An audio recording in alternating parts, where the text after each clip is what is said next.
Robert Whittaker is fat, or at least that's what the commentary team at UFC 329 would have you believe. Robert Whittaker has taken extreme offense to this, and I can understand why. He definitely came in looking barrel chested. He's a lot bigger looking than he was at middleweight. I was definitely of the opinion that he was too big for middleweight, but he was going to be too small for 205.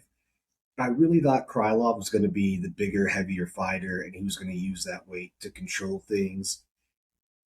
Robert Whittaker absolutely proved me wrong. At the same time, the commentary team completely overreacted. Robert Whittaker looked good. His speed and agility seemed to have transferred with the weight gain to the 205 division. If I'm looking at this objectively, I think he's 1 to 2 fights away from title contention. He has all of the accolades for middleweight. He's got the championship pedigree, and he's a UFC favorite. We'll see what they do with him. I do believe they might want to see him fight somebody that's a bit more challenging stylistically for him. But 1 to 2 wins from now, don't be surprised if we see him in the main event fighting for the title there. And at this point, I think that's all he's really looking for. I don't think he's willing to accept less because he's sort of in a similar position to Kamaru Usman, where at this stage in their careers, it's down to, legacy defining fights. Usman's position is a little bit different. He's a little bit older. I think a win for him is going to end up with him being back in the title picture very quickly.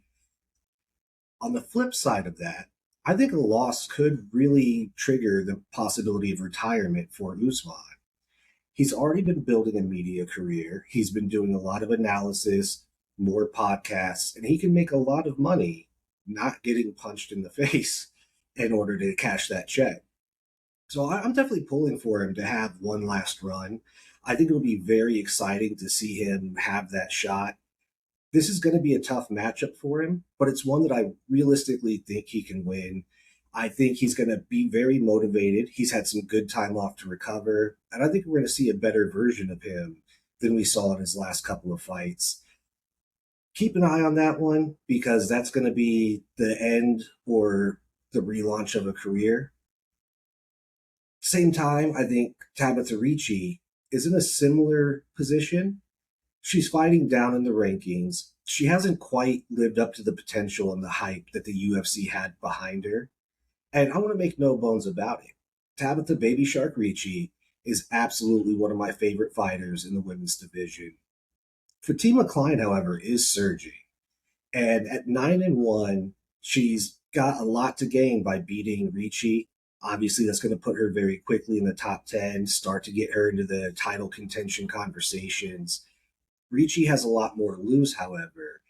There is a risk that with a loss here, she starts to fall into that gatekeeper realm that the UFC has for fighters, where they've kind of given up hope of the fighter being a championship fighter.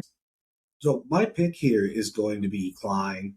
I really would love to see Tabatha Ricci pull this one out, but Klein is very dangerous, very hungry. I just don't see it going any other way, unfortunately. Now, the big question mark there is, does Klein get overconfident? Ricci is still dangerous. She still has a lot of tools. I just think Klein is going to be too much for her. So just curious, who do you guys think has more to lose? Kamaru Usman or Tabatha Ricci this weekend? Drop it in the comments.